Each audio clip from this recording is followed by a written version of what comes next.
सबसे पहले मैं अपने ग्रेट महागुरु जी माननीय श्री नरसिंह ग्रेवाल सर का बहुत बहुत शुक्रिया अदा करना चाहूंगा, जिन्होंने मुझे आज फिर से इस चैनल पे मुझे बात करने का मौका दिया, मुझे आप लोगों के बीच में आने का मौका दिया। आज उनकी गाइडलाइन में उनके दिखाए हुए विजन की वजह से आज हम लोग इतनी बड़ी ऊंचाइयों तक पहुंच पाए। दिल की गहराई से सर आपका बहुत बहुत आभार, बहुत बहुत शुक्रिया, बहुत बहुत धन्यवाद सर, जो आपने मुझे एक बार फिर से मौका दिया। Thank you so much sir. दोस्तों, मैं आप सबका भी बहुत बहुत स्वागत करता हूं आज के इस सुबह में। आज जो हम यहाँ पर बात करने के लिए यहाँ पर हैं और यहाँ आगे आज इनकी लीडरशिप में मुझे काम करने का मेरा सौभाग्य मिला। बहुत बहुत आभारी हूँ सर का, जिन्होंने आज हम लोगों को गाइड किया हुआ है। हम लोगों के रोल मॉडल हैं, जिनके गाइडलाइन में लगातार हम काम कर रहे हैं। और दोस्तों, आगे की मैं बात करूं, एक ऐसी शख्सियत जिनके बारे में आज कुछ भी कहना बहुत छोटी बात है, बल्कि आज इंडिया ही नहीं बल्कि इंडिया के बाहर आज एक इंटरनेशनल पर्सनालिटी के तौर पे आज वो अपनी पहचान रखते हैं। ये टॉपिक जिस पर मैं आपसे बात करने आया हूं कि नेटवर्क मार्केटिंग में पैदल शुरू करके पोर्शे की ड्रीम कार तक कैसे पहुंचा जाए। हर व्यक्ति अपनी जिंदगी में अपने सपनों की जिंदगी जीना चाहता है और सपनों तक पहुंचना चाहता है। हर व्यक्ति की ख्वाहिश होती है वहां तक पहुंचने की। ये वो तस्वीर है 28 अप्रैल 2023, ये 28 मार्च 2023 की तस्वीर आप देख रहे हैं। सिर्फ और सिर्फ 10 साल का अंतर आपके सामने। ये 10 साल पहले की तस्वीर और ये 10 साल बाद की तस्वीर। सेफ शॉप ने वहां पहुंचा दिया जहां पर पहुंचने का कभी ख्वाब भी देख नहीं सकते थे। दोस्तों, हम लोग ऐसे घर से हैं ना जहां पर कार का मतलब हम लोगों के दिमाग में सिर्फ एक ही है, मारुति। कार का मतलब मारुति, जिसमें 4 पहिए हो, सड़क पर चलती हो और सड़क पर चलने वाली हर कार का नाम सिर्फ मारुति। जैसे हमारे दिमाग में बसा पड़ा है ना, टूथपेस्ट का मतलब कॉलगेट। चाहे आप कोई भी ब्रांड आप इस्तेमाल करते हो, क्लोजअप इस्तेमाल करते हो, डाबर लाल इस्तेमाल आप करते हो, या फिर पेप्सोडेंट आप यूज करते हो, लेकिन हमारे दिमाग में क्या बैठा है? टूथपेस्ट का मतलब कॉलगेट। तो सेम हम लोगों के खानदान के भीतर भी, हम लोगों के परिवार के भीतर भी कार का मतलब हमारे दिमाग में बसा क्या पड़ा था? मारुति। हमें ये नहीं मालूम था कि मारुति के अलावा भी कोई दूसरा ब्रांड जो कार के भीतर चलता है। ये तो सेफ शॉप की मेहरबानी थी, जिस सेफ शॉप ने उस जगह तक पहुंचा दिया जिस जगह तक जाने के बारे में कभी सोच भी नहीं सकते थे, ऐसे शोरूम में घुसने के बारे में कभी सोच भी नहीं सकते थे, और ऐसी कार को खरीदना मतलब beyond the imagination, beyond the imagination. 15 साल पहले जब शुरू किया था तो ये मालूम भी नहीं था कि इस जगह तक भी जिंदगी कभी जा सकती है।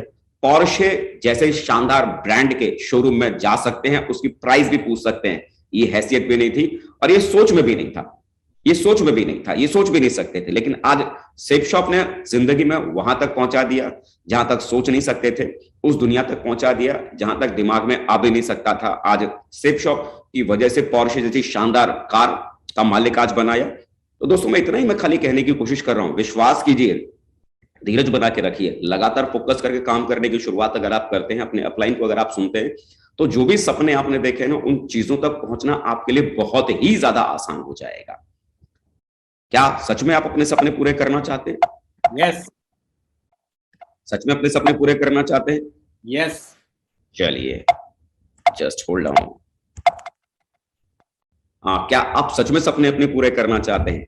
Yes. आप अगर सच में अपने सपने अगर पूरा करना चाहते हैं तो दोस्तों, इसके लिए करने की जरूरत क्या पड़ेगी कि सक्सेस जो नापी जाती है, सक्सेस का जो दायरा जो होता है, जो व्यक्ति कुछ देर पहले कामयाब हुआ और जो लेट से कामयाब होता है, दोनों में अंतर किस चीज का होता है? दोनों किस बात में डिफरेंस थोड़ा सा होता है?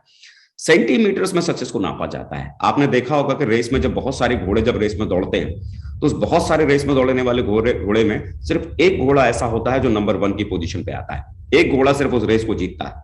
लेकिन आप मुझे एक बात बताइए, जो रेस में जीतने वाले घोड़े को प्राइस क्या मिलता है? बहुत बड़ा, मान लेते हैं 1 करोड़। 1 करोड़ का प्राइज मनी अगर रेस में जीतने वाले घोड़े को मिला, तो मेरा दूसरा सवाल आपसे, जो घोड़ा रेस में नंबर 2 की पोजीशन पे आया, उसे प्राइज मनी कितना मिलता है? शायद 25 लाख, 20 लाख। सोचिए ना, कितना बड़ा डिफरेंस है। रेस में जीतने वाले घोड़े को, नंबर 1 आने वाले घोड़े को 1 करोड़ और नंबर 2 आने वाले घोड़े को सिर्फ 25 लाख। इतना बड़ा अंतर कैसे? सिर्फ एक चौथाई का अंतर आ गया। इतना अंतर क्यों होता है? अब आप मुझे एक बात बताइए, जो घोड़ा नंबर 2 पर आया था, जो नंबर 2 पर जो घोड़े ने रेस को जीता था, क्या उसने अपने फील्ड में कम प्रैक्टिस की होगी? क्या उसने चना बादाम कम खाया होगा? क्या उसके ऊपर उसके मालिक ने कम मेहनत की होगी? क्या वो नंबर 1 पे आने वाले घोड़े से रेस में कम दौड़ा होगा? नहीं ना।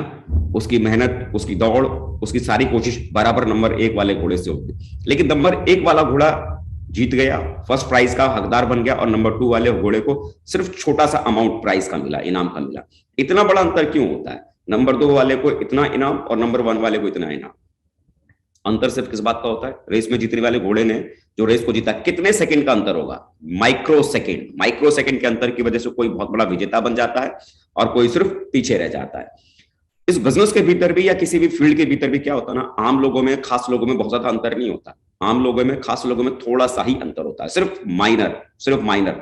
और यही थोड़ा सा अंतर किसी व्यक्ति को विजेता बना देती है, और यही थोड़ा सा अंतर कोई व्यक्ति बहुत पीछे रह जाता है। इस बिजनेस को करने के लिए करने की जरूरत क्या है? कहां से हमें ये बिजनेस करने की शुरुआत करने की जरूरत है? किन बातों पर हमें ध्यान देने की जरूरत है? कैसे कोई व्यक्ति जीरो से हीरो बन सकता है? कैसे कोई व्यक्ति पैदल चलते हुए पोर्श की कार तक पहुंच सकता है? मैं इस बारे में थोड़ा आपको विस्तार से बताऊंगा, और थोड़ा सिंपल वे में, सिंपल तरीकों से दोस्तों मैं बात करने की आपसे मैं शुरुआत करूंगा। सबसे बड़ी चीज क्या होती है कि इस बिजनेस के भीतर अगर आप बहुत बड़ा काम करना चाहते हैं, तो इस बिजनेस को करने का आपके पास पहले एक सॉलिड एक कारण होना चाहिए, है ना, रीजन होना चाहिए कि आपने ये बिजनेस करना शुरू किया है, तो क्यों आपने इस बिजनेस को करना चाहते हैं? क्यों आप ये बिजनेस के भीतर आप जाना चाहते हैं? क्यों आप यहां पर तरक्की पाना चाहते हैं? क्यों आपको ये काम करना चाहिए? क्या होता है कि जब हमारे पास में हमारा कोई सॉलिड कोई ड्रीम नहीं होता, कोई बड़ा कोई ड्रीम नहीं होता, कोई स्ट्रांग कोई पर्पस नहीं होता, तो अक्सर करके क्या होगा कि जब आप काम करने की शुरुआत करेंगे, थोड़ी दिक्कत आएगी, थोड़ा चैलेंज आएगा, थोड़ी परेशानी आएगी, आप तुरंत क्विट कर जाएंगे, तुरंत आप छोड़ने की बातें करेंगे। इस बिजनेस को करने की शुरुआत के लिए सबसे पहले जरूरी है आपका पर्पस, कि आपने इस काम को क्यों करना शुरू किया। अगर आपके पास एक मजबूत कारण है ना इस काम को करने का, मजबूत कारण, तो आपको इस काम को करने के दरमियान कोई तकलीफ होगी, परेशानी होगी, तो आप उसे फिर भी फेस करते हुए आप आगे बढ़ जाएंगे, आप उसे झेलते हुए आप आगे बढ़ जाएंगे। तो एक स्ट्रॉन्ग रीजन होना बहुत जरूरी है कि आप ये बिजनेस करना चाहते हैं तो क्यों, उस कारण को खोजिए। हो सकता है कोई व्यक्ति इस बिजनेस को जो करना चाहता है, भाई मुझे इस काम को इसलिए करना है क्योंकि मेरी बेटी की मुझे शादी करनी है, उस व्यक्ति के पास एक कारण है कि इसे करने का।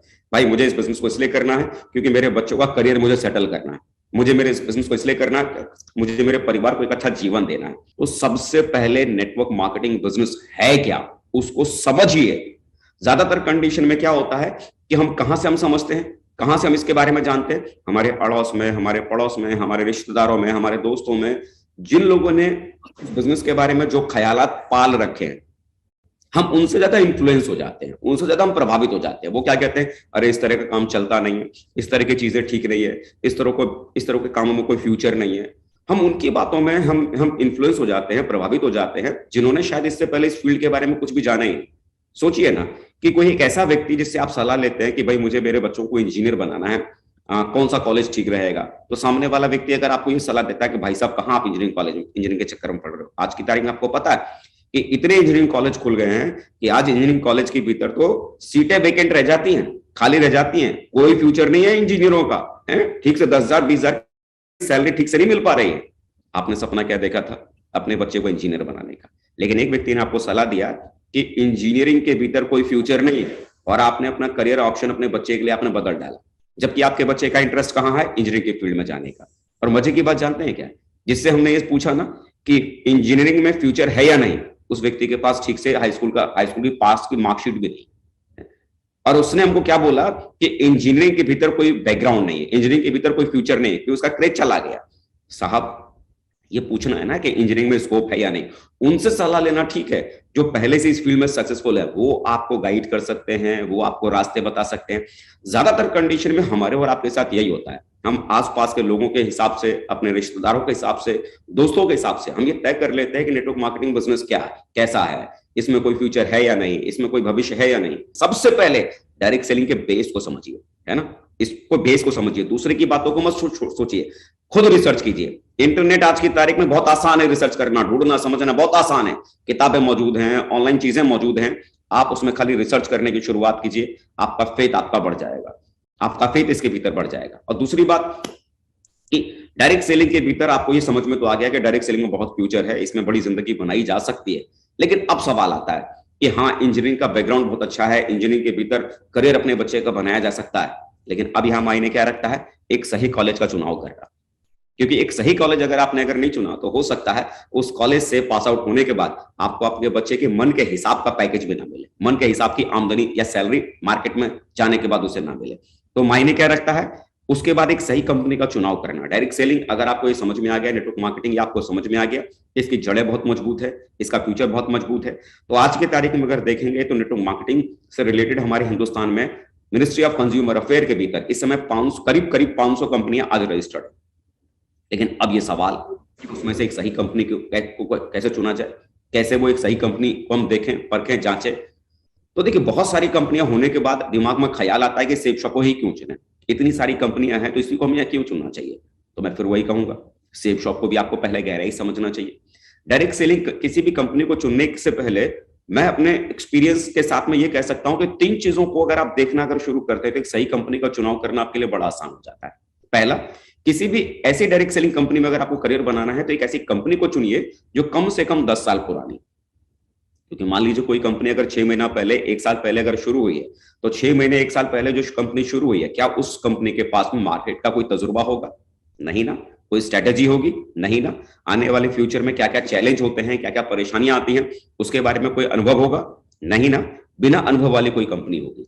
और ऐसे बिना अनुभव वाली कोई कंपनी के साथ अगर हमने अपना करियर शुरू किया और कल को वो कंपनी अगर सर्वाइव नहीं कर पाती, नहीं चल पाती, तो उस कंपनी के साथ साथ हमें टैलेंट होने के बावजूद भी हमारा भी करियर फेल हो जाएगा। तो इसका मतलब एक ऐसी कंपनी को अगर हम चुनते हैं जो पहले से 10 साल पुरानी कम से कम हो, तो इन 10 सालों में उस कंपनी ने क्या किया होगा, कंपनी चलाने का तजुर्बा उसके पास होगा, मार्केटिंग की स्ट्रेटेजी उसके पास होगी, ढेर सारी जो परेशानियां इस काम को करने के दरमियान, कंपनी को चलाने के दरमियान आती है, उसने ऑलरेडी फेस किया हुआ होगा। तो यानी कि एक तजुर्बेकार कंपनी के साथ अगर आप अपने करियर की शुरुआत करते हैं, 10 साल कोई पुरानी अगर कंपनी है, तो डेफिनेटली जो कंपनी चल चुकी है, अगर वहां अगर आपने काम करने की शुरुआत की, तो आने वाले फ्यूचर में आपकी भी लाइफ की गाड़ी आगे बढ़ सकती है।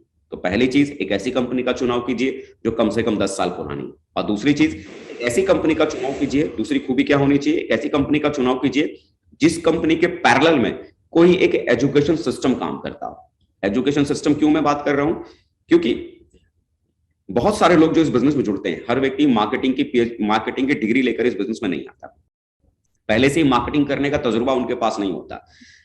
तो ऐसी किसी कंपनी के साथ आपने अगर बिजनेस को ज्वाइन किया जिसके पैरेलल में कोई ना कोई एक एजुकेशन सिस्टम काम करता है, जहां लोगों को सिखाने का काम होता है कि कैसे इस काम को करना चाहिए, मार्केटिंग की जिनको एम भी नहीं पता।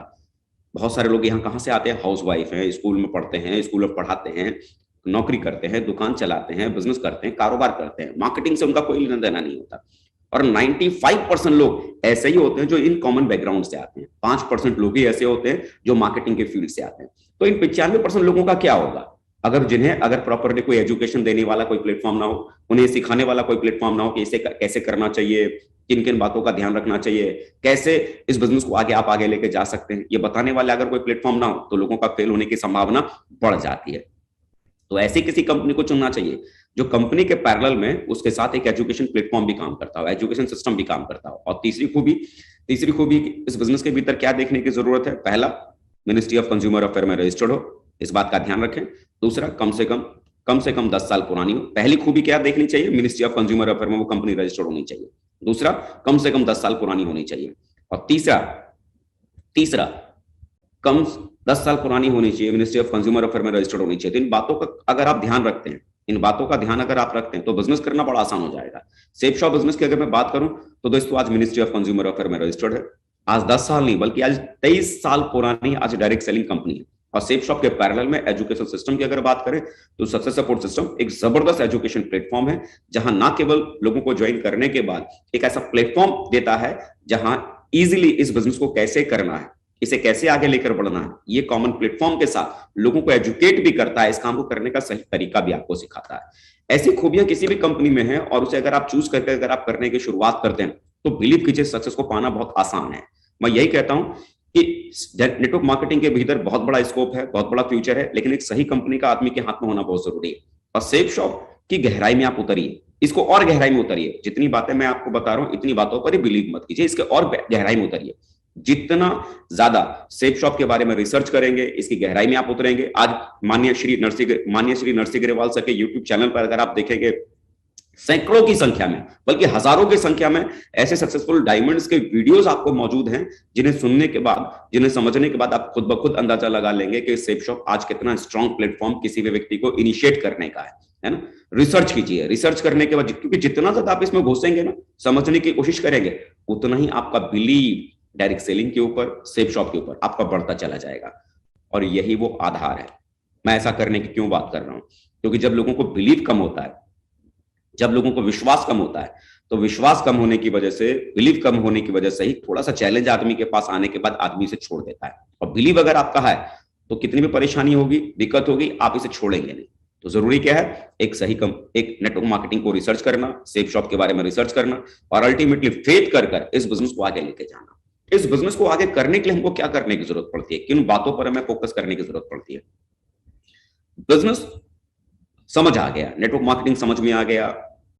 मैंने भी यही किया। नेटवर्क मार्केटिंग जब तक मैं समझा नहीं था, मुझे नहीं लगता था कि इसमें कोई स्कोप है, कोई फ्यूचर है। लेकिन जब मैंने इसे रिसर्च करना शुरू किया, ट्रेनिंग्स में जाना शुरू किया, मीटिंग्स में जाना शुरू किया, गहराई में उतरना शुरू किया, तो समझ में आया कि इसका फ्यूचर बहुत बड़ा है। डायरेक्ट सेलिंग के बारे में, सेफ शॉप के बारे में जब समझने की शुरुआत की, तब समझ में आया कि इसका भविष्य बहुत बड़ा है। जबकि शुरुआती दौर में मैं इसे बहुत छोटा समझता था, बहुत ज्यादा ध्यान नहीं देता था, मुझे लगता था कि इसमें कोई स्कोप नहीं है।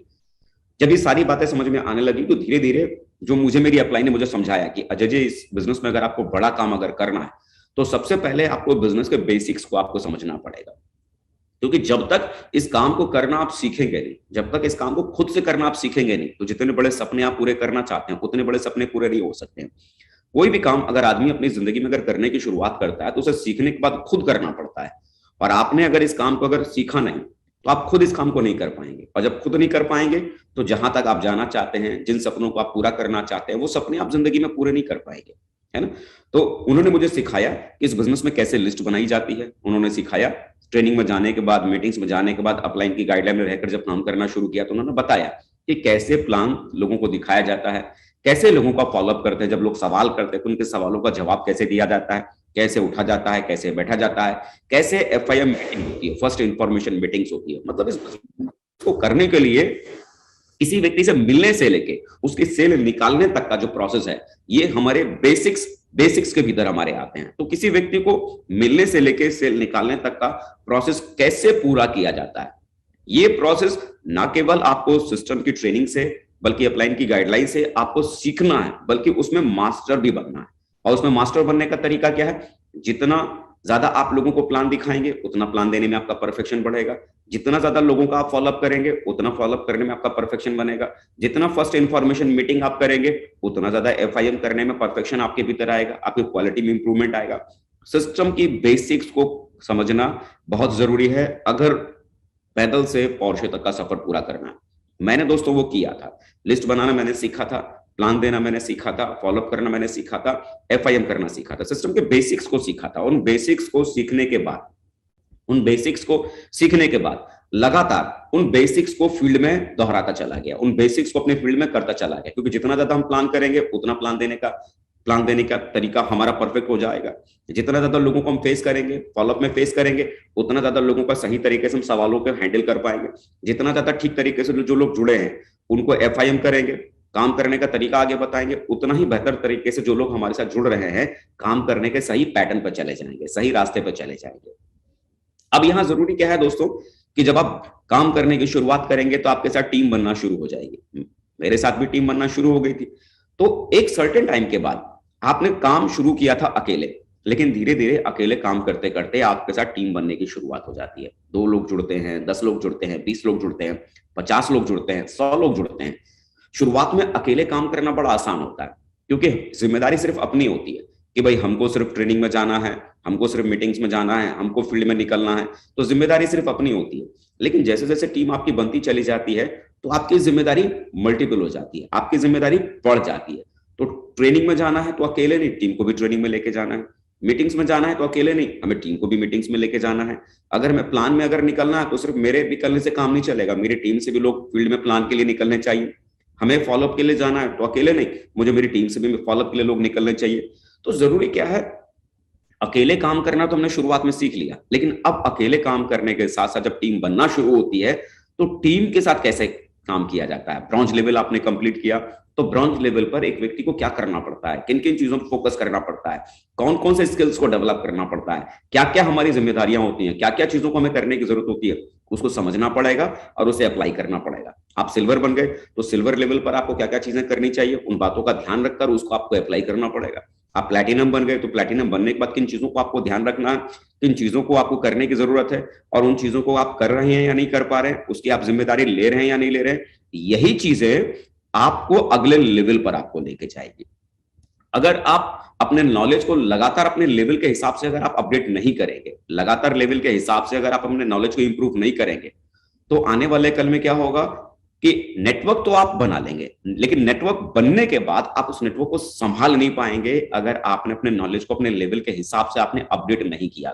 तो जरूरी क्या है, हर एक लेवल के बाद आपकी जिम्मेदारी क्या है, आपको क्या करना जरूरी है, क्या करने से आप अगले लेवल पर जा सकते हैं। उसकी एजुकेशन को ना केवल लेना जरूरी है, उसकी जिम्मेदारियों को ना केवल लेना जरूरी है, बल्कि उस नॉलेज को हम आपको अपडेट करना भी जरूरी है। ऐसा आपने कभी देखा है कि 5वीं क्लास की किताब से कोई 6ठी क्लास में पढ़ने वाला बच्चा जिसने 5वीं क्लास की किताब पढ़ी और 6ठी क्लास पास कर गया? नहीं ना। 5वीं क्लास की किताब से 6ठी क्लास पास नहीं की जाती है। 6ठी क्लास अगर पास करनी है तो 5वीं क्लास जो आपने पढ़ ली है उसको छोड़कर आपको 6ठी क्लास की किताब पढ़नी पड़ेगी, तब जाकर 6 क्लास को पास कर पाएंगे, है ना, क्वालिफाई कर पाएंगे। तो इस बिजनेस के भीतर भी कोई ये कहता, अरे सर मैं सिल्वर तक तो मैं ट्रेनिंग में गया था, अरे सिल्वर वाली मीटिंग में तो मैं गया था, मुझे मालूम है सिल्वर बन के क्या करना चाहिए। भाई सिल्वर बनकर तो आप उस मीटिंग में गए थे, सिल्वर की ट्रेनिंग आपने ली थी, लेकिन अब सिल्वर से अगर आपको प्लैटिनम अगर जाना है तो उस प्लैटिनम वाली मीटिंग में आपको शामिल होना पड़ेगा, जिससे आपको ये पता चले कि सिल्वर के बाद मैं प्लैटिनम कैसे जाऊंगा, मुझे क्या क्या करना जरूरी है, मुझे मेरी टीम के साथ में कैसे सामंजस्य बिठाना है, टीम के साथ कैसे मेहनत करनी है, कैसे प्लानिंग करनी है, और कैसे उनके साथ जोड़ी बनाकर आगे बढ़ना है। वो सारी चीजों को सीखना है, कैसे ये 50 लोगों को हैंडल करके मैं बिजनेस को आगे लेके जाऊंगा, आपको वो सीखना पड़ेगा। अपने लेवल्स की मीटिंग में आना पड़ेगा, अपने लेवल्स की जिम्मेदारी उठाना पड़ेगा, और ये करना अगर आप शुरू करेंगे तो टीम बनने के साथ साथ वो टीम को आप संभालते हुए उस टीम को और बड़ा बना पाएंगे। लेकिन अगर आपने अपने नॉलेज को अपने लेवल के अकॉर्डिंग अगर आपने नहीं बढ़ाया तो एक समय के बाद जो टीम आपने बनाई है वो ध्वस्त हो जाएगी, नेटवर्क आपका आप संभाल नहीं पाएंगे। इस बिजनेस के भीतर भी मैंने यही किया था, जो मैंने टीम बनाई थी, टीम बनाने के बाद उस टीम को हैंडल करने के लिए लगातार मेरी अपलाइन ने मुझे गाइड किया, हर लेवल के बाद अपनी नॉलेज को अपडेट लगातार करता चला गया, जिसकी वजह से वो टीम को मैं आसानी से फ्यूचर में मैं संभाल पाया। दोस्तों मुझे भी डायमंड बनना है साहब, अगर डायमंड बन गया तो मैं भी अपनी जिंदगी में ऐसा जी सकता हूं। वो डायमंड सेलिब्रेशन, वो सक्सेस प्रीव्यू सेमिनार आपको आपकी जिंदगी का मोटिव देता है कि ये बिजनेस आपको क्यों करना जरूरी है। इन प्रोग्रामों में जाने के बाद आपको आपकी लाइफ का कारण मिलता है कि ये बिजनेस स्ट्रांगली क्यों करना आपको चाहिए, है ना। इन प्रोग्रामों में जाने के बाद आपको मिलता है। तो मोटिवेशन बहुत जरूरी है इस बिजनेस के भीतर। तो जो लोग आपके साथ जुड़े हुए हैं, ना केवल आपको इन प्रोग्रामों में रहना जरूरी है, बल्कि आपकी टीम के लोगों को भी इस प्रोग्रामों में शामिल करके रखना जरूरी है, ताकि उनका मोटिवेशन स्लो डाउन ना हो जाए, ताकि उनको मिलने वाला कारण ये बिजनेस क्यों करना जरूरी है वो मिट ना जाए। और दूसरा जरूरी इस बिजनेस को करने के लिए क्या जरूरी है, एजुकेशन। एजुकेशन का मतलब एजुकेशन, काम करने के लिए सही ज्ञान का होना बहुत जरूरी है। किसी काम को आपने करना शुरू किया है लेकिन उस काम को करने का सही तरीका आपको नहीं पता, तो कितना भी मोटिवेट आप हो लेकिन उस काम को करने का सही तरीका अगर आपको नहीं पता तो उस गलत तरीके से आप कहीं पहुंच ही नहीं पाएंगे। खाली मोटिवेशन से कुछ भी नहीं होगा, है ना। मोटिवेशन के साथ क्या जरूरी है, एजुकेशन, बराबर उस काम को करने का सही रास्ता, सही गाइडलाइन, कैसे उस काम को करना जरूरी है। तो ये सही नॉलेज, सही ज्ञान कहाँ आपको मिलेगा, किस किस एक्टिविटी में आप शामिल होंगे और आप अपनी टीम को शामिल करेंगे, तभी एजुकेशन मिलेगा। तो पहली चीज वो 8 स्टेप की ट्रेनिंग, जो शुक्रवार के दिन जो आपके शहरों में जो ट्रेनिंग होती है, जहां पर 8 स्टेप के बारे में समझाया जाता है, ड्रीम्स के बारे में बात की जाती है, इन्विटेशन के बारे में बात की जाती है, लिस्ट के बारे में बात की जाती है, शो द प्लान के बारे में बात की जाती है, फॉलोअप के बारे में बात की जाती है, बी अ टीम प्लेयर के बारे में बात की जाती है, 100% यूजर के बारे में बात की जाती है, टेप बुक फंक्शन के बारे में बात की जाती है, उसे एक्सप्लेन किया जाता है ना। उस 8 स्टेप की ट्रेनिंग में ना केवल आपको रहना पड़ेगा, बल्कि अगर आप चाहते हैं कि आपकी टीम भी आगे बढ़े, डेवलप करे, तो उसे भी उस ट्रेनिंग में शामिल करना पड़ेगा। बिजनेस बिल्डिंग सेमिनार में आपको भी रहना पड़ेगा, आपको अपनी टीम को भी रखना पड़ेगा, कोर ट्रेनिंग में आपको अपनी टीम को भी रखना पड़ेगा, खुद भी रहना पड़ेगा, दिशा की ट्रेनिंग में आपको शामिल रहना पड़ेगा। क्योंकि इन एक्टिविटियों में अगर आप जाएंगे तो इस बिजनेस को करने का सही एजुकेशन आपको मिलेगा, कि इसे कैसे करना है, किस तरीके से इस बिजनेस को मैं आगे लेके चल सकते हैं। मैंने भी दोस्तों वही किया था। डायमंड, किसी व्यक्ति को मैंने डायमंड बनते हुए अपनी आंखों से देखा था, उनको देखने के बाद मैं मोटिवेट हो गया और जिंदगी में एक मोटिव मिल गया, एक कारण मिल गया कि मुझे डायमंड बनना है। डायमंड बनने के बाद जीवन में क्या हो सकता है, मैंने उनको अपनी आंखों से देखा था, उनकी जिंदगी को बदलते हुए, उनके लाइफ के अचीवमेंट को हासिल करते हुए, और ड्रीम क्या बनाया, मुझे भी इनके जैसी लाइफ चाहिए, लाइफ में कुछ करने का मोटिव मिला, डायमंड बनना है साहब। और डायमंड बनने का रास्ता मुझे किसने दिखाया, ये एजुकेशन सिस्टम है, सक्सेस सपोर्ट सिस्टम के एजुकेशन के प्लेटफॉर्म में। इन एक्टिविटी में जाने से मुझे मालूम पड़ा कि ये बिजनेस को करने के लिए क्या करना जरूरी है। इन ट्रेनिंग्स में जाने के बाद मुझे मालूम पड़ा क्या क्या करके मैं डायमंड तक पहुंच सकता हूं। लगातार खुद इन ट्रेनिंगों में शामिल रहा और अपनी टीम को भी इन ट्रेनिंगों में शामिल करके रखा, जिसका रिवॉर्ड क्या मिला, मैं खुद भी एजुकेट होता चला गया, इस बिजनेस करने का सही तरीका मुझे सीखने का मौका मिला, और अपनी टीम को भी इन ट्रेनिंग्स में शामिल किया, उन्हें भी ये तरीकों का ज्ञान मिला, वो भी लगातार मेरे साथ आगे बढ़ते चले गए, है ना। और बहुत जरूरी जो चीज है, बहुत जरूरी जो चीज है, डायरेक्ट सेलिंग, नेटवर्क मार्केटिंग के बारे में आपने गहराई समझा है, सेल्फ शॉप को आपने गहराई से आपने समझा है, लगातार आपके पास इस काम को करने का एक सही मोटिव आपके पास में है, आपने बराबर इस काम को करने के लिए सही ट्रेनिंग आपने ले रखी है, एजुकेशन आपके पास में, बराबर इस काम को करना आता है। जो मेन चीज जो जरूरी है इस बिजनेस के भीतर, वो है पेशेंस, वो है पेशेंस। ज्यादातर लोग इस बिजनेस के भीतर क्या समझते हैं, 6 महीने, साल भर, 1.5 साल में सारा गेम हो जाएगा। 6 महीने, साल भर, 1.5 साल में सारा गेम नहीं होता। अगर आपको बड़ा कोई काम करना है, बड़ा, बहुत बड़ा, छोटा काम करना है, तो आप 6 महीने, साल भर, 1.5 साल का विजन के साथ आप काम कर सकते हैं। लेकिन अगर बड़ा नहीं बल्कि बहुत बड़ा काम करने का सपना अगर आपने देखा है, पोर्शे तक पहुंचने का सपना देखा है, तो पोर्शे तक पहुंचने में साहब 15 साल लगा है मुझे, है ना, 15 साल। 15 साल का पेशेंस आपको रखना पड़ेगा। सक्सेस को पाने के लिए उतना धीरज आपको रखना पड़ेगा। 7.5 साल डायमंड बनने में लगाया। जरा सोचो, 7.5 साल, 4.5 साल काम करके सिल्वर बना था, और उस समय अगर पेशेंस अगर लूज हो जाता, या ये मान लेता कि अब तो लगता है कुछ हो नहीं पाएगा, इस फील्ड से ये अगर मैं बाहर निकल जाता, तो क्या कभी जिंदगी में दोबारा इस फील्ड में कामयाब हो पाता? नहीं ना। इस फील्ड में अगर कामयाब होना है, तो इस फील्ड में कामयाब होने का रास्ता क्या है? आपको इस फील्ड में बने रहना पड़ेगा। इस फील्ड में अगर कामयाब होना है, 1 साल में कामयाबी नहीं मिली, बने रहो इस फील्ड में।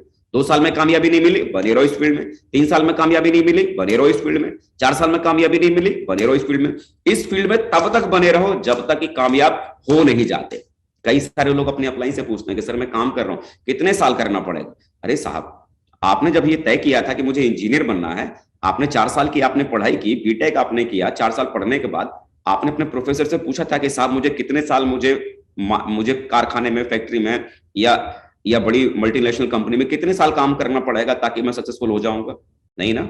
आपको कितने साल इंजीनियरिंग के बैकग्राउंड में आपको बने रहना है? अरे जीवन भर, जीवन भर आपने तय किया था उस फील्ड में आपने बने रहने बनने का डिसाइड किया था, कितने साल के लिए? जीवन भर।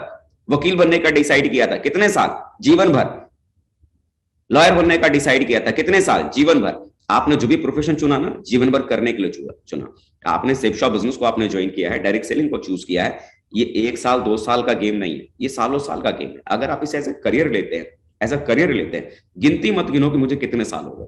आपको करना क्या है? सिस्टम जो कहता है आपको करने के लिए, ईमानदारी से खाली उसे करते चले जाओ, आप उसे करते चले जाओ। ऑटोमेटिकली जो सक्सेस आपको मिलने वाली है वो आप तक अपने आप पहुंच जाएगी। अपने आप सिल्वर बनेंगे, अपने आप गोल्ड बनेंगे, अपने आप पर्ल बनेंगे। आपका काम सिर्फ इतना है, पेशेंस बना के रखिए। काम करने के 2 तरीके होते हैं, काम करने के 2 तरीके होते हैं, और ज्यादातर लोग इन्हीं तरीकों के साथ काम करने की शुरुआत करते हैं। ज्यादातर लोगों के साथ में यही कंडीशन बनती है कि इन्हीं तरीकों के साथ वो काम करने की शुरुआत करते हैं। कैसे? कैसे?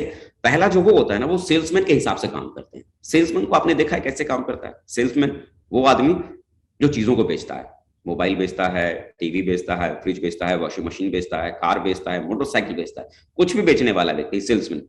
सेल्समैन का नजरिया क्या होता है? सेल्समैन का एटीट्यूड क्या होता है? उसका मकसद क्या है? चीजों को बेचना, चीजों को बेचना।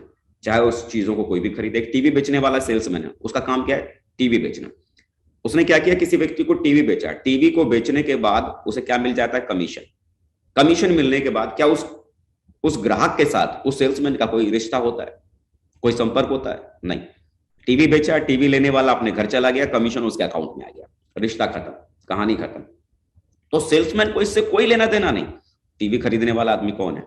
गरीब है, अमीर है, छोटा है, बड़ा है, काला है, पीला है, पढ़ा लिखा है, नहीं पढ़ा लिखा है, समझदार है, नहीं समझदार है, पैसा दिया, टीवी दिया, कमीशन अपने घर में, टीवी उसके घर में।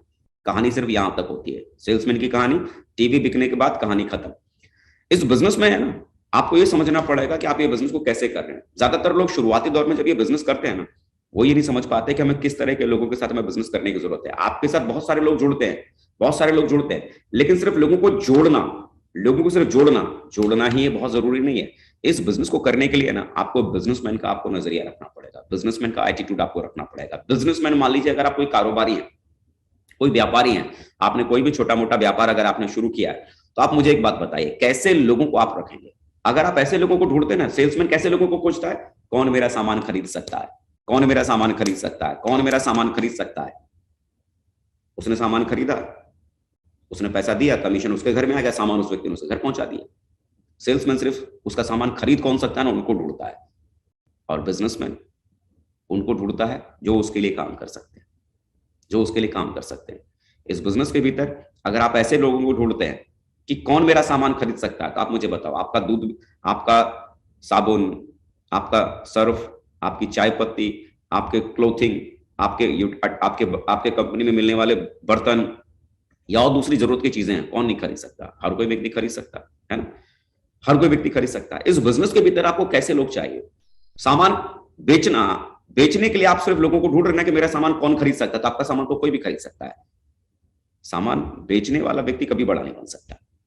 आप देखिए ना, जो आदमी टीवी बेच रहा है पिछले 15 सालों से, आपके मोहल्ले में, आपकी कॉलोनी में कोई ना कोई ऐसा होगा, टीवी बेच रहा होगा 15 सालों से। आप देखिए 15 साल पहले उस व्यक्ति की जिंदगी क्या थी और 15 साल बाद उस व्यक्ति की जिंदगी में क्या अंतर आ गया। 15 साल पहले इतना ही अंतर होगा कि हो सकता है पुरानी मोटरसाइकिल पे चलता होगा, या मोटरसाइकिल नहीं भी होगी, और इन 15 सालों में क्या होगा, एक नई मोटरसाइकिल पे चलने लगा होगा। क्या ऐसा होगा कि वो सेल्समैन पिछले 15 सालों से उस मोटरसाइकिल को बेचते बेचते या उस टीवी को बेचते बेचते आज अपनी शानदार 100-200 करोड़ की प्रॉपर्टी का मालिक बन गया होगा, 100-200 करोड़ की एसेट का मालिक बन गया होगा? नहीं ना, क्योंकि सेल्समैन किन लोगों को ढूंढता है, उसका सामान कौन खरीद सकता है। मेरे भाई, अगर आप भी इस बिजनेस के भीतर ऐसे लोगों को खोज रहे कि आपका सामान कौन खरीद सकता है, तो आपकी सोच में और एक सेल्समैन की सोच में कोई खास अंतर नहीं है। इस बात को समझिए, हम सामान नहीं बेचते हैं, we are a businessman not a salesman. हमें ऐसे लोगों को ढूंढना है कि कौन व्यक्ति मेरे बिजनेस को कर सकता है। अगर आप ऐसे लोगों को ढूंढ रहे हैं कि कौन मेरा सामान खरीद सकता है, तो आप गलत जगह देख रहे हैं। आपको ऐसे लोगों को ढूंढने की जरूरत है कि कौन मेरा बिजनेस कर सकता है, कौन मेरा बिजनेस कर सकता है। आप मुझे बताओ, आप ऐसी क्या चीज बेचते हो जो मार्केट में नहीं मिलता? साबुन बेचते हो, मार्केट में नहीं है क्या? बिल्कुल है। आप टूथपेस्ट बेचते हो, मार्केट में नहीं है? बिल्कुल है। चाय की पत्ती बेचते हो, मार्केट में नहीं है? बिल्कुल है। आप बर्तन बेचते हो, मार्केट में नहीं है? बिल्कुल है। क्या ऐसी चीज आप बेचते हैं जो मार्केट में नहीं है? सब कुछ तो है। तो अगर आप इन चीजों को सिर्फ बेच रहे हैं, ऐसे लोगों को ढूंढ रहे हैं जो आपका सामान खरीदे, आपका सामान खरीदे, तो आपके काम करने के तरीके में और एक सेल्समैन के काम करने के तरीके में कोई खास अंतर नहीं। काम करने के लिए क्या जरूरी है? ऐसे लोगों को खोजना जिसको आपका बिजनेस समझ में आता हो, जिसको आपका बिजनेस कॉन्सेप्ट समझ में आता हो, जिसको आपका अपॉर्चुनिटी, आपका मौका समझ में आता हो। आप सामान नहीं बेचते हैं, बल्कि एक अपॉर्चुनिटी बेचते हैं, एक मौका बेचते हैं।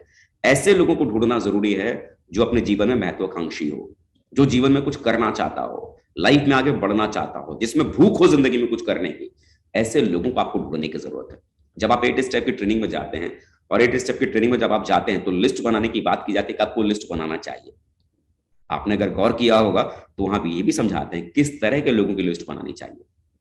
सोशल लोगों की लिस्ट बनानी चाहिए, है ना, एम्बिशियस लोगों की लिस्ट बनानी चाहिए, पढ़े लिखे लोगों की लिस्ट बनानी चाहिए, जो लाइफ में कुछ करने की इच्छा रखता है, ऐसे लोगों की लिस्ट बनानी चाहिए। ये क्यों बताते हैं? ताकि इन्हीं लोगों में आपको बिजनेस एटीट्यूड वाले लोग आपको यहां मिलते हैं। लेकिन हम जब लिस्ट बनाने की शुरुआत करते हैं तो क्या सोच के बनाते हैं? बस कैसे भी करके ये जुड़ जाएगा तो मेरा 500 आ जाएगा, ये जुड़ जाएगा तो मेरा 1000 का चेक बन जाएगा, ये जुड़ जाएगा तो मेरा 4500 का चेक बन जाएगा। सेल्समैन भी क्या सोचकर बेचता है? ये टीवी खरीद लेगा तो मेरा 2000 का कमीशन बन जाएगा, ये वाला टीवी खरीद लेगा तो 5000 का कमीशन बन जाएगा, ये वाला टीवी खरीद लेगा तो मेरा 3000 का कमीशन बन जाएगा। हम भी ऐसे ही बेचते हैं, ये वाला जुड़ जाएगा तो 1000 का चेक बन गया, ये जुड़ गया तो 4500 का चेक बन गया। मेरे भाई, चेक के लिए काम करने की जरूरत ही नहीं है, चेक के लिए काम करने की जरूरत नहीं है। आपको इस बिजनेस को करने के लिए लोग चाहिए, ऐसे लोग जो आपके बिजनेस अपॉर्चुनिटी को समझते हैं, जो इस बिजनेस को समझ रहे हैं, इस बिजनेस को करना चाहते हैं, लाइफ में आगे बढ़ना चाहते हैं। ऐसे लोगों को ढूंढिए, ऐसे लोगों को ढूंढिए और उनको ट्रेंड कीजिए। क्योंकि इस बिजनेस में बिजनेसमैन के एटीट्यूड से अगर आप काम करने की शुरुआत करेंगे, काम छोटा नहीं बल्कि बहुत बड़ा बनेगा। सेल्समैन के हिसाब से काम मत कीजिए, बिजनेसमैन के एटीट्यूड से काम कीजिए। जो लोग आपकी टीम में जुड़ते चले जा रहे हैं, बराबर उनमें कौन व्यक्ति ऐसा है जिसमें भूख है आगे बढ़ने की, कौन व्यक्ति ऐसा जिसमें काबिलियत है, उसकी काबिलियत को डेवलप कीजिए, उसकी लीडरशिप की क्वालिटी को डेवलप कीजिए, उसे प्लान देना सिखाइए, फॉलो करना सिखाइए, एफआईएम करना सिखाइए, सिस्टम की बेसिक चीजों को सिखाइए। जितना ज्यादा आपके जैसे लोग आपकी टीम में पैदा होंगे, उतना ही ज्यादा ये बिजनेस आपके लिए और आसान और आसान और आसान बनता चला जाएगा। थोड़ा गंभीर बातें मैं आपसे कर रहा हूं आज, है ना, गंभीर बातें चल रही हैं, ये चीजें मौजूद है। तो इन सारी चीजों को हम कहीं ना कहीं से हम पहले से ही खरीद रहे हैं, कहीं ना कहीं पहले से हम खरीद रहे हैं। हम रीपर्चेज को क्यों नहीं समझते हैं, ज्यादा हम इसे क्यों नहीं प्रमोट करते हैं? हमको क्या लगता है, अरे साहब अब जीरा बेचेंगे हम, जीरा बेच के क्या मिलेगा, जीरा तो किराने वाला बेचता है। हम किस में बेचने में लगे पड़े, सीधे 150 बीबी बनना चाहिए, 200 बीबी बनना चाहिए, 250 बीबी बनना चाहिए। मुझे बताओ 200 बीबी 150 बीबी जोड़कर आप एक ही बार तो पैसा कमाओगे ना, एक ही बार तो पैसा कमाओगे ना। लेकिन एक व्यक्ति को आपने अगर जीरा बेचा और उस व्यक्ति को आपका जीरा अगर पसंद आ गया, हो सकता है वो जीरा से अगर आपको 1 ही रुपए का फायदा होता, उस पैकेट से, उस पैकेट से अगर आपको 1 ही रुपए का फायदा होता हो। लेकिन आपने ये कभी समझा कि जिंदगी में वो आदमी अब जब भी कभी जीरा खरीदेगा तो आपसे खरीदेगा, और जब जब जीरा खरीदेगा बिना उसे जुड़े हुए 1 रुपया हर बार आपके पास आएगा। 1 रुपए की पावर समझ में नहीं आती है। आज मैं आपको बताता हूं, आज मेरा जो नेटवर्क प्रेजेंट टाइम में है, अभी तो बिजनेस वॉल्यूम में सारा का सारा बिजनेस दिखता है, सेल नजर नहीं आती। एक अंदाजन जो मेरा नेटवर्क जो मैं कैलकुलेट करता हूं वो करीब करीब आज 10 लाख लोगों का है आज मेरे साथ में। आप जरा सोचो, ये 10 लाख लोगों का जो नेटवर्क है, अगर हर व्यक्ति अगर सिर्फ अपने घर के लिए जो जीरा इस्तेमाल करता हो, बाहर मार्केट में खरीदने की जगह सेफ शॉप से अगर खरीदना शुरू करे, और जरा सोचो उस जीरे के एक पैकेट से सिर्फ मुझे 1 रुपए का फायदा होता हो, मेरी आमदनी एक महीने में कितनी, 10 लाख रुपए की। सिर्फ 10 लाख रुपए की एक जीरे का पैकेट खरीदने से, सिर्फ अपने घर में जो लोग यूज कर रहे हैं 1-1 लाख। अब जरा सोचो उसी घर में अगर टूथपेस्ट भी इस्तेमाल होने लग गया तो 1 रुपए का फायदा पर टूथपेस्ट पे कितना मिला महीने में, 2 लाख बन गया ना। उसी घर में अगर जैम इस्तेमाल होना शुरू हो गया तो, और सिर्फ मेरा फायदा 1 रुपए का, 3 लाख रुपया ना, बिना नया आदमी जुड़े हुए। तो अल्टीमेटली रीपर्चेस कॉन्सेप्ट को है ना साहब हम समझते नहीं है। जो लोग आपके साथ जुड़ रहे हैं, उन जुड़े हुए लोगों के साथ अभी से ही अगर ये रीपर्चेस कॉन्सेप्ट अगर आप चलाना शुरू करते हैं, तो आपके साथ क्या होना शुरू होगा, जैसे जैसे आपकी टीम बननी शुरू हो जाती है, वैसे वैसे रीपर्चेस उनकी आदत में शामिल हो जाता है। जीरा खरीदना है सेफ शॉप से खरीदेंगे, अच्छा, और मिर्च खरीदनी है सेफ शॉप से खरीदेंगे। दूसरी जो जरूरत की चीजें हैं जो बाहर मार्केट से खरीद रहे हैं, वो यहीं से खरीदना शुरू करेंगे। इसका फायदा क्या मिलेगा वो आज समझ में नहीं आएगा। आज आपको क्या दिखेगा, अकाउंट में कितना आया महीने में, 100 रुपया, 200 रुपया, 300 रुपया, इसकी वैल्यू आपको समझ में नहीं आएगी 100-200 रुपए की। लेकिन आपने नेटवर्क बनाया, नेटवर्क बनाते बनाते रीपर्चेस कल्चर अगर आपकी टीम में चलता चला जा रहा है, 3-4 सालों के बाद क्या होगा, जब आपकी 10,000 की टीम बन जाएगी, 12,000 की टीम बन जाएगी, तो उस समय क्या होगा कि आपको रीपर्चेस कल्चर आपको अपनी टीम को सिखाना ही नहीं पड़ेगा, क्योंकि वो उनकी आदत में शामिल हो गया। फर्स्ट परचेस से आप 8 लाख कमा रहे होंगे और रीपर्चेस से अलग से 3-4 लाख रुपए अलग से आपके अकाउंट में जा रहे होंगे। जरा सोचो 8 लाख के अलावा 3-4 लाख आपके अकाउंट में अलग से आ जाए, क्या तकलीफ है। आज की तारीख में 3-4 लाख रुपए की तनख्वाह पे पहुंचने में लोगों को 20-20 साल लग जाता है, 25-25 साल लग जाता है नौकरी करते करते, दुकान चलाते चलाते, तब जाकर 3-4 लाख की तनख्वाह पे आदमी पहुंचता है।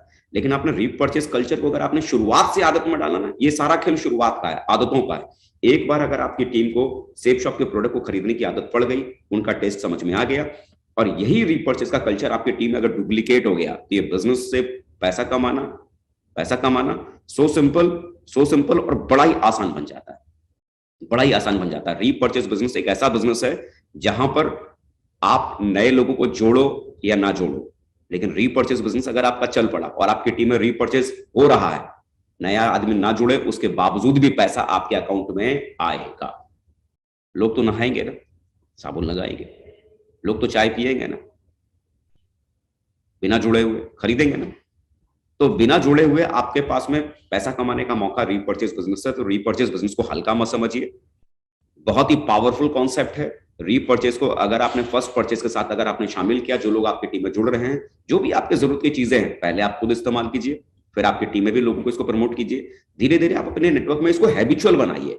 इसका फायदा आज समझ में नहीं आएगा, रीपर्चेस बिजनेस का फायदा 3 साल बाद, 4 साल बाद, जब आप इसे रेगुलर चलाते चले जाएंगे, तो लंबे समय में इसका फायदा आपको समझ में आएगा। तो दोस्तों, ये वो कुछ छोटी छोटी बातें थी जो मैंने इस बिजनेस को करते हुए मैंने सीखा था, सिस्टम से मैंने सीखा था, मैंने अपलाइन से मैंने सीखा था।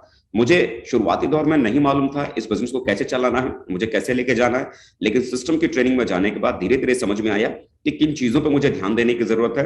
अपलाइन ने लगातार वो गाइड किया कि मुझे कैसे पूरी टीम को लेकर आगे साथ में लेकर चलने की जरूरत है। और बराबर अपलाइन की गाइडलाइन की वजह से, सिस्टम के एजुकेशन की वजह से, और जो मजबूत जो इतनी बड़ी टीम मिली, उस टीम की दमदार मेहनत की वजह से आज मैं यहां तक पहुंच पाया हूं, मैं कामयाबी ले पाया हूं, तो जिन चीजों को मैंने हासिल किया है वही चीजों को मैंने आपको बताया है। आप में से बहुत सारे लोग बोलेंगे साहब ये तो बहुत छोटी छोटी बातें आपने बताई है, ये बातें तो हम पहले से भी जानते हैं, ट्रेनिंग में भी बताते हैं, और भी ढेर सारी हमने ट्रेनिंग अटेंड की है, हर जगह तो ये सारी बातें बताते हैं, तो आपने तो कुछ नया नहीं बताया। यही तो मैं आपको समझाना चाह रहा हूं। चीजें बहुत आसान है, सफल होने के लिए चीजें बहुत आसान है, लेकिन हमारा दिमाग क्या सोचता है, बहुत बड़ी बड़ी चीजें करने से ना बहुत बड़ा काम होता है ना, यही गड़बड़ हो जाती है। छोटी छोटी चीजों पर जब ध्यान देकर आप उसे करना शुरू करते हैं तब काम बहुत बड़ा होता है। ज्यादातर लोग यही समझते हैं बड़ा बड़ा कुछ करना पड़ेगा तब बड़ी कामयाबी मिलेगी, बड़ा बड़ा वो ढूंढ नहीं पाते, बड़ा बड़ा वो करने का मौका नहीं मिल पाता, और इस वजह से बड़ा कुछ हो नहीं पाता। छोटी छोटी चीजें हैं, सिस्टम को फॉलो कीजिए, अपलाइन को फॉलो कीजिए, जो भी आप अपनी लाइफ में चाहते हैं इजीली आप तक पहुंच जाएगा। बहुत बहुत शुक्रिया आप सबका जो आप लोगों ने मुझे सुना, और एक बार फिर से मैं अपने ग्रेट मेंटर महागुरु जी माननीय श्री नरसिंह ग्रेवाल सर का बहुत बहुत धन्यवाद मैं देना चाहूंगा, जिन्होंने मुझे इस प्लेटफॉर्म पे फिर से मुझे आने का मौका दिया और मुझे आप लोगों से बात करने का मौका दिया। Thank you so much sir.